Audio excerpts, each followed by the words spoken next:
A well-being expert, doesn't that sound lovely? It sounds reassuring, has recommended that women keep a rage page. What about men?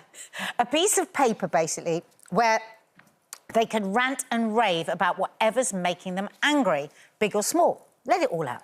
And Stacey, you've mentioned today that you have been feeling particularly angry, and we understand it's your third trimester, and you're having a girl, and apparently you can be a bit more emotional when you're having a girl. Is that what they say? That's what they say. It's official. I've got it on a loose woman card, so it must be the truth. So what makes you rage these days? Is that some kind of joke? No. You mean it? No. What makes... But if you don't want to answer it, you no, don't it's fine. have to. It's not like... It's not rage. It's not that deep. No. Do you know what I mean? It's more like things that just agitating me.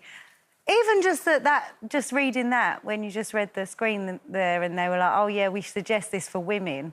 Men get angry as well, so why don't we suggest this for men? Well, they can do it too. We don't mind men. But if you want to do it, you can get to us, isn't it? Like, we're crazy people. Do you know what else bugs me? Is that no one really knows what's happening on Monday with the rules and restrictions. It also bugs me that I'm bugged. Like, it actually upsets me that I feel this way. Your rage is making you rageful. Well, it is, because I'm not like this. And it's a lot of energy being cross all the time and finding everything a bit agitating. So I'd much rather be happy. Do you know what I mean? It's not that I'm choosing this. It's chose me. Do you feel better after you have a bit of a rage? Have you ever, like, written down your feelings, like a stream of consciousness, and felt better? I think if I'm anxious, writing things down is a really good exercise for me. I think with anger and emotions like that, actually just losing it a little bit at people, you know, people that I know will still be there afterwards and who love me and understand. Do you think that might be why Joe's gone fishing? That's 100% why he went fishing this week, Linda. He saw an opportunity and took the window. And I think it was what's best for him, us, our relationship, life, just everything.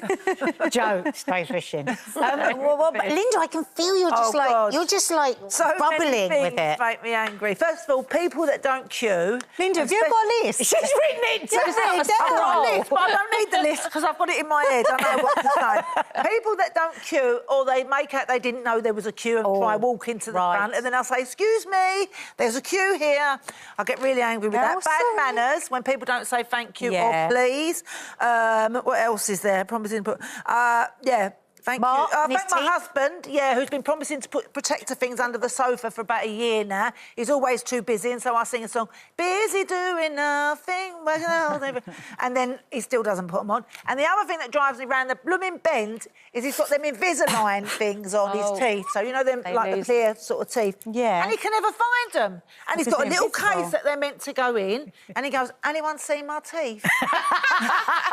A long marriage is a wonderful thing, isn't it? So we all go looking for his teeth, because they're see-through, you can't find the blooming thing. Eventually we find them under his pillar or on the sofa or down the corner of the sofa. So the other day he was looking for him and I put him in his glasses case. Linda, I feel like you love a rage. Do you, Katie? Do you love a rage? Yeah. Rage is a strong word, right? Because I associate rage with, like, the whole red mist kind of feeling. And I will say, after years of CBT therapy, I've learned how to sort of deal with the fight or flight and not get myself to that place.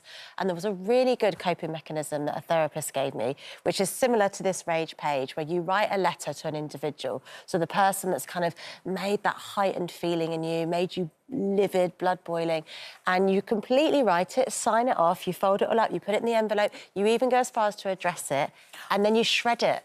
And that physical act has expelled your body. So you're still getting the anger, but you've let it out, you've processed it. And I would say now, I never raged on day-to-day small things. I'll get angry, upset, disappointed, hurt, but no, nobody makes me lose my control like that. Does rage frighten you then? Not to the point where it is sort of like an out-of-body experience and it's difficult. I have coping mechanisms and ways to process it now, and that has been a long time coming.